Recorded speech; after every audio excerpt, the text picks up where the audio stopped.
Hello guys, magmamanual puli ako ng metallic. Itong sample niya. GMC po ito guys.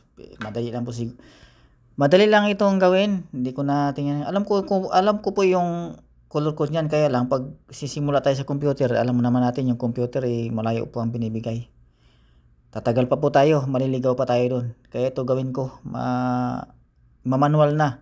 Mas mabilis gawin yung manual kaysa doon sa simula tayo sa computer. 1 litro po pala yung order ng customer. Quick line po siya. Quick line pen. Hindi ko alam kung anong bubugahan dito. Basta inabot lang yung sample dyan. 1 litro yung kailangan. Ito guys, ang kailangan natin 3 metallic. Isang mating base. Isang trace white. Kasi medyo malight yung shade niya. Kunti lang na yung pagka-light. Isang trace black. Isang trace blue. Yan po yung kailangan sa kulay guys, para po dumikit, mabilis po siyang Saka isa pa lang guys, red oxide, pero konting-konti lang po siya. Mamula-mula po kasi yung shades niya konti.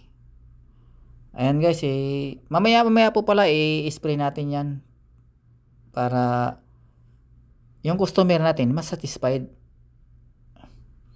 Alam nyo guys, dito sa tindahan na pinapasukan ko, marami kaming customer.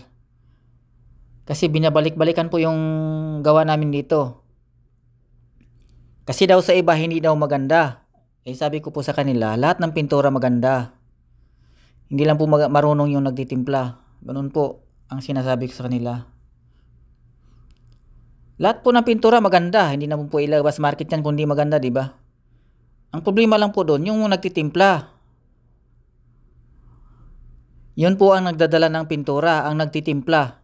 Kasi kahit anong ganda po ng pintura natin, kahit branded, anong klaseng branded pa yan, kung yung nagtitimpla hindi naman marunong, wala po. Sasabihin po talaga ng customer na hindi maganda. Ito na po guys, i-spray na natin. Ayan na guys, oh.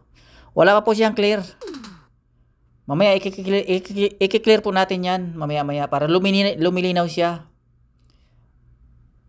Mas maganda talaga guys pag magbigay ka ng kulay sa customer, yung customer na satisfied po talaga. Kasi dito guys, pag maganda yung kulay mo, yung customer sasabihin, doon kayo kumuha sa tindahan ganito kasi magaganda yung kulay nila. Kaya yung mga ibang customer naghakot ng kaibigan para po sa tindahan namin nagpapatimpla. Kaya dumadami po yung mga customer namin guys. Salamat po pala guys sa mga sumusubaybay ng aking video. Walang sawang pag subaybay. Maraming salamat po guys. Ingat po kayo lagi.